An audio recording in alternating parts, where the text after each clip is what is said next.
Good morning, everybody.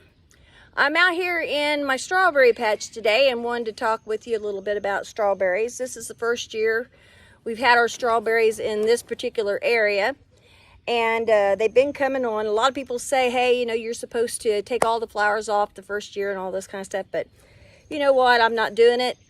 We're getting a few little strawberries here and there, and that's fine.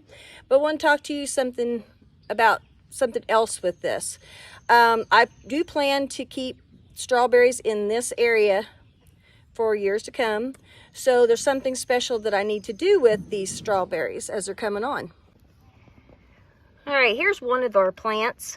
And you can see it's got some little berries coming on here. They're not huge, but that's okay. This is the first year for them. We're getting a few here and there.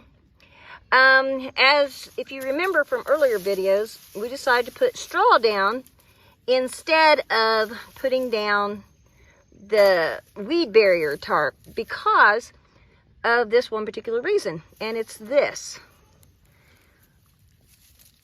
This here is what you call a runner. Runners come from the main plant, and I want to come through here and I want to lift the runners up, and I want to try to keep them in a row so that we're not stepping on them. So as you can see, this particular runner, it already has leaves coming on. It will find its way down to the ground. It will attach and become its own little plant over time. So we'll have even more strawberry plants. Down here I have another one right here. So I want to gently take it over and put it into the row. And you can see there it's getting its leaves too. And that will keep the strawberries from being stepped on, and then we have more and more and more. Here we have a little hop toad. Always love seeing those in the garden. Try not to let the kids take off with them because these toads are going to keep away some of those bugs that are going to damage our plants. So, little hop toad there. Oh, he's friendly. Oh, there he goes. So try to keep those. I know people don't like snakes, but if you have black snakes, those are good to keep around the garden. I know some of you are saying, no snakes.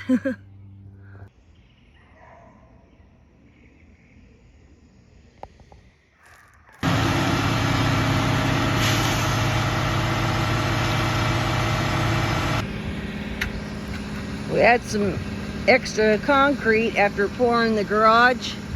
So we're pouring on this hillside where it constantly is washing out. So it doesn't get our whole driveway.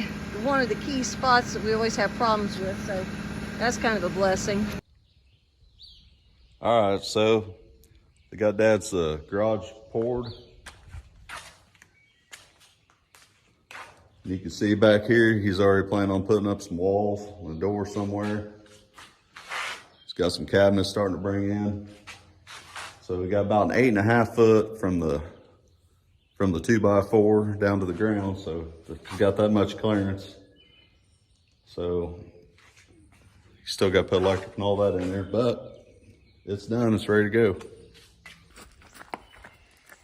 What is it? I don't know. Oh. It's a possum. It's an old possum. Oh. So possum, it got in the barn and must have got stuck in there with the doors closed and ended up dying. That barn reeks. Ha, I don't smell it. And Mom's had the COVID, so she's lost like all sense of smell. So I don't smell it. Oh my gosh.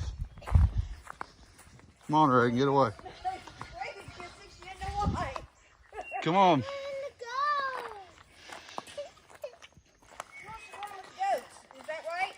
Huh? The goats up there. No, the goats are right over there. No, she wants those goats. Oh. Go in up there. We hope you enjoyed watching Chamberlain Family Farms. You can contact us at chamberlainff@gmail.com. You can also check us out on Facebook, Chamberlain Family Farms. We hope you enjoyed. Please like and subscribe.